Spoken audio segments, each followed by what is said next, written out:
omukulu Dani Mukasa yafiiriddwa nnyina omuto n'olwekyo tetusobodde beera naye mu budde buno yagenze eri okumuwerekererako mukadde we. Kale nno mu bigere bye nze nyimiriddewo okubeera nga ntambula nammwe. Nyongera okubaaniriza abakulu abakungu ba Ssaabasajja mwenna abakulembeze ku mitendera egy'enjawulo bakitaffe mu Katonda mu nzikiriza ez'enjawulo abasobodde okutwegattako nammwe nyongedde okubaaniriza naye mawulire ga nnaku nnyo nnyini ddala. Njagala okutuusa okusatu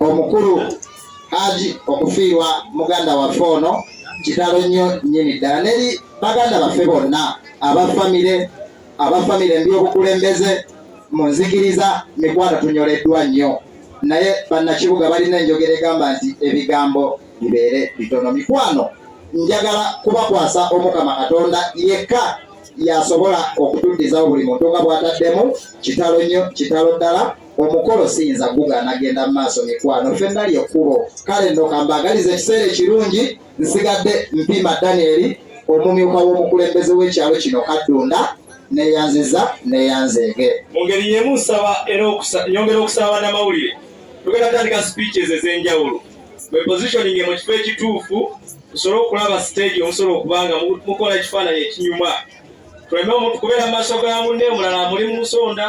Speeches bwe zitandika kimanyi buli omu mwetaaga omuwuliriza, so mwe positioning bulungi tukole speeches ezinyuma ate nga ziwulikika bulungi.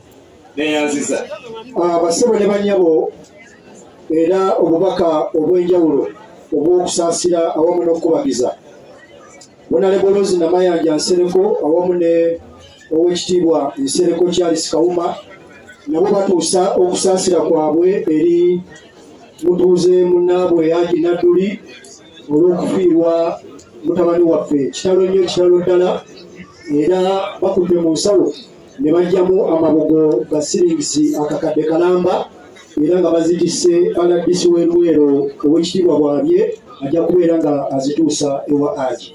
Tweyanzizza abakulu abo. Mu kiseera kino kampite Katikkiro w'ekika kyaffe ow'Empeewo ajje ayogereko gye tuli wanaaba amaliriza nja kuyita ne ssentebe wa disitulikiti y'Eluweero naye ajje atubuuzeeko n'oluvannyuma ne ssentebe wa disitulikiti y'e Nakaseke naye agenda tumubuuzaako n'oluvannyuma nja kwongera okubategeeza aboogezi ab'enjawulo abanaddako. nga bwe bajja twongera okwaniriza Honorable Ssekabira atwegasseeko katika mu North.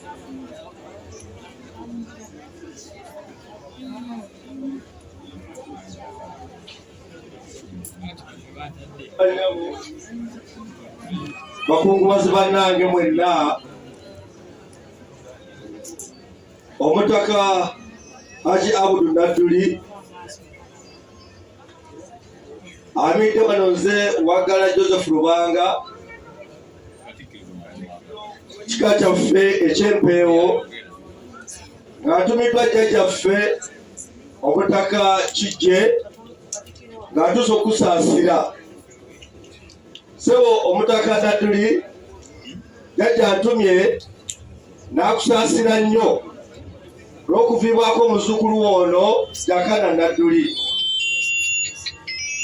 Twagala okwebaza okukuza abaana abwe. Omugenzi ono tubadde naye twakyayinako Omutaka Nadduli wiikisi bbiri emabega n'atwaniriza bulungi era okusinziira Omutaka Nadduli engeri gye yamutwanjuliramu twalaba nga alina kyeyali atutegeeza mu maaso eyo kubanga ebiseera ebisinga wano nabyo bannabyabufuzi bangi wano nga n'amannya ge mulina ga Baganda naye ng'ebika byammwe temubyagala ng'Omutaka Nadduli bw'abadde Nadduli ono omukulu waali n'abaana be babadde. Tetusobola kukumya Buganda nga twayita Baganda naye ng'ebika byaffe tetubyagala kubanga ebika z'empagi ezikola Buganda oba ge masiga ge tulina agakola Buganda. nolwesogesebo omutaka tukusaasidde nnyo okuviibwako omwana oyo gwe watulaga ffe ng'abakulu twategeera lwaki wamutulaga naye bw'oviibwako omwana esaawa etukusaasira nnyo tusaba omukama akugubye ng'ekika obaga tumuweereza natutaddemu emitwalo 25 giyambeko mu kuziika sa okume Katonda yatuwa era yatujjako ate Katonda tagaba kibi. Ssaabasajja Kabaka awangaale.